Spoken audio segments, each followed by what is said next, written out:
তো গাইস, আরসিবির দলটাই এক প্রকার আইপিএল থেকে আমার মনে হয় তুলে নেওয়া উচিত। এত বাজে খেলা একমাত্র আরসিবির পক্ষেই সম্ভব। মূর্খ, জঘন্য ম্যানেজমেন্ট, যাদের কোনো পজিটিভ চিন্তা ভাবনাই নেই, যারা ভালো ব্যাটিং করছে তাদেরই বাদ দিচ্ছে, আবার কাউকে আবার কখন ব্যাটিং এ নামাতে হবে সেটুকু সামান্য জ্ঞানটুকুও নেই। তাই হয় তোমরা কোহলিকে ছেড়ে দাও, আর নয় দলটাই তুলে দাও। আমরা চাই না এরকম একটা দলে কোহলিকে খেলতে দেখতে।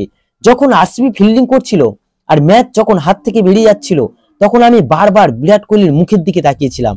সত্যি সে সময় তার মুখটা দেখে খুবই অসহায় লাগছিল। তখন বারবার কোহলিকে একটাই কথা বলতে ইচ্ছে করছিল, কেন তুমি এখন এই টিমে আছো? এই টিম তোমাকে কি দিয়েছে, আর যার জন্য তুমি এত কিছু করছো?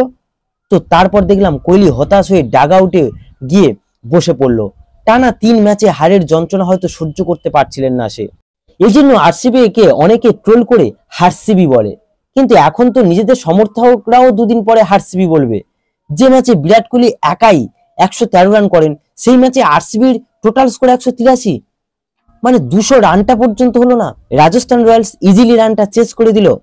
বিরাট কোহলির একটা স্ট্যাট দেখছিলাম যে দলে 25 জন খেলার মধ্যে বিরাটের কন্ট্রিবিউশন আরসিবির হয়ে 38%, আর বাকি 24 জন প্লেয়ার মিলে 62% কন্ট্রিবিউশন।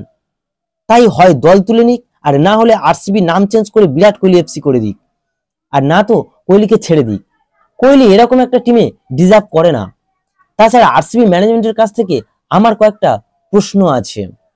প্রথম প্রশ্ন, মহিপাল লোমরুর এত ভালো ফর্মে থাকা সত্ত্বেও তাকে কেন বারবার টিম থেকে বাদ দেওয়া হচ্ছে? 2 নম্বর প্রশ্ন, দীনেশ কার্তিককে কেন ফিনিশিং এ পাঠানো হলো না? যে দীনেশ কার্তিক দলে ফিনিশার হিসেবেই খেলে, যেখানে তাকে না পাঠিয়ে ক্যামেরন গ্রিনকে কেন পাঠানো হলো?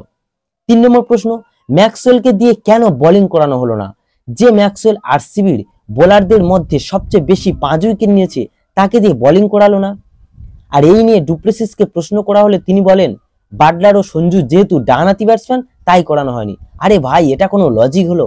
তো যাই হোক, এই ম্যাচে কোহলি ছাড়াও বাটলার 100 রান করেছিল।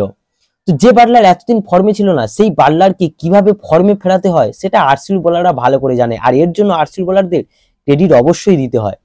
তো বাটলার ছাড়াও সঞ্জু স্যামসনও ভালো ব্যাটিং করে 69 রান করেছিল, আর এই বাটলার ও সঞ্জুর জুটি আরসিবিকে ম্যাচের বাইরে ফেলে দিয়েছিল।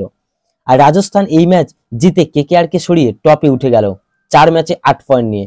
তো গাইস, এই ভিডিওতে এটুকুই জানানোর ছিল। যদি ভিডিওটি ভালো লাগে তাহলে অবশ্যই লাইক ও সাবস্ক্রাইব করে দিও।